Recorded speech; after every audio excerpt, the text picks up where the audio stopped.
America is a nation built on freedom, equality, and justice for all of its citizens.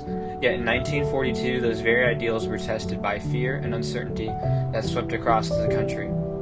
On December 7, 1941, the Empire of Japan launched a surprise military attack on Pearl Harbor, Hawaii, killing over 2,400 Americans and wounding thousands more. The assault did not only destroy ships and planes, but also the nation's sense of safety and trust. In the months that followed, grief and anger turned into nationwide suspicion of Japanese American citizens. With the bombing of Pearl Harbor triggering America to declare war, paranoia only increased, with all Japanese Americans being seen as possible spies. Their race became proof to the U.S. that they could be possible spies and were not loyal to their country. Freedom and unity became prejudice and paranoia in a few short months due to the bombing of Pearl Harbor. On February 19, 1942, President Franklin Roosevelt signed Executive Order 9066. By creating military zones to cover the entirety of the West, he could officially ensure that Japanese Americans would follow the law-enforced curfew. As fear grew, Executive Order 9066 grew from a curfew to a forced evacuation. With the issuance of Public Proclamation No. 4, the forced evacuation detention of all Japanese Americans began. With only a 48-hour notice, 120,000 people were forced to leave their homes due to racial prejudice. Around 70,000 of them were American citizens with no legal charges against them, yet couldn't appeal or reject this proclamation. The evacuees were sent to assembly centers while the camps were being built.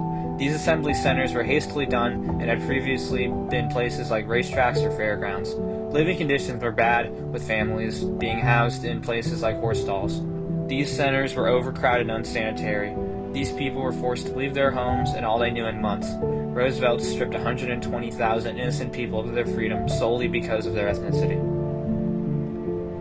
Those evicted were sent to 10 internment camps scattered across isolated deserts and valleys. Camps like Manzanar, Topaz, and Heart Mountain weren't finished when people arrived. They were forced to build their own prisons. Wind, dust, and barbed wire became their new reality. Toilets lacked privacy, barracks were overcrowded, meals were spoiled, and dignity was stripped away.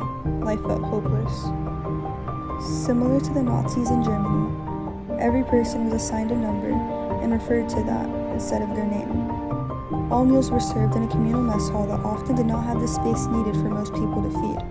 In addition to the cramped and run-down conditions of the camp, there was also the overwhelming emotional weight of knowing that they had lost everything and were now being treated terribly over the fear of their race rather than logic. Mine Okubo was born June 27th in 1912 in Riverside, California.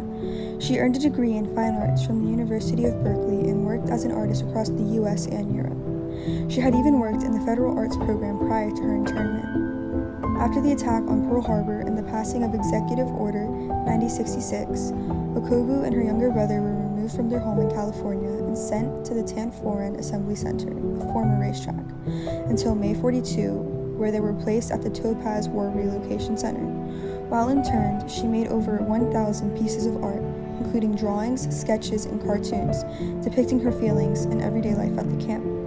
She specifically emphasized how she became a number instead of a person in the government's eyes. She taught art classes and worked on the camp's magazine while creating her art. Her work gained recognition outside the camp, reaching Fortune magazine. In 1944, editors at Fortune magazine, who had seen her drawings from the camp, petitioned for Okubo to be released so that she could be an illustrator for the magazine in New York. This proved successful and she gained her freedom, bringing her experience at the camps with her. Her art spoke for all her experiences and finally showed the world what had truly happened in the internment camps. Others resisted injustice entirely, one of them being Fred Korematsu, a 23-year-old welder from Oakland, California, who on May 30th, 1942, resisted the evacuation order. He believed that it was unconstitutional to imprison people solely because of their race. He was arrested and convicted for violating military law. Korematsu appealed his conviction, arguing for his Fifth Amendment right, but lost the Supreme Court 6-3. In 1983, 40 years later, Korematsu's conviction was overturned. He spent the rest of his life being a civil rights activist, fighting against racial prejudice and unfair government policies. In 1998, President Bill Clinton gave Korematsu the Presidential Medal of Freedom for his efforts, officially naming January 30th Fred Korematsu Day. By 1945, the internment camps began to close, yet instead of receiving an apology or any help adjusting back to normal life, most Japanese Americans were left to rebuild their broken lives by themselves. They returned to vandalized homes and businesses, stolen property, and lost trust in their government. Though the war has ended, its effects carried for decades.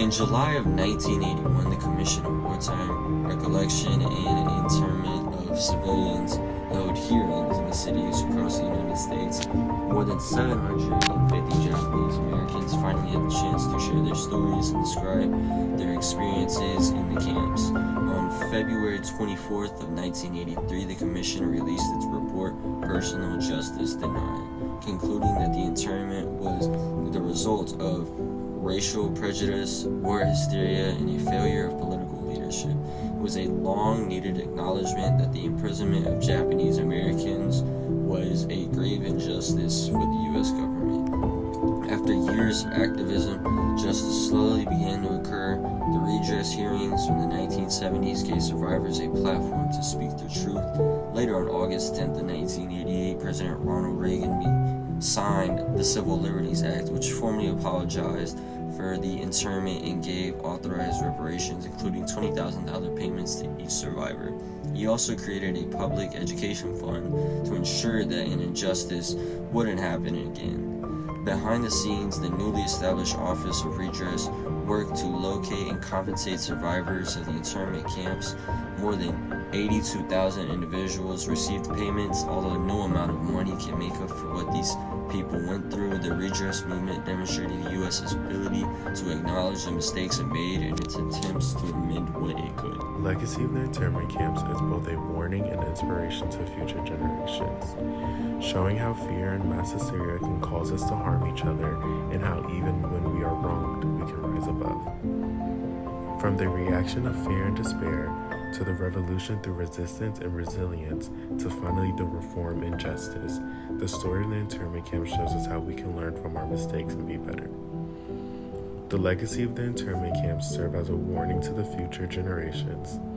It reminds us how fear can lead to injustice, but how resilience can shine through in the darkest times. From fear to resistance to long-needed reform and injustice, the story of the internment camps teaches that it's vital to speak out during injustice so reform and justice can occur, leading to a more just and compassionate society.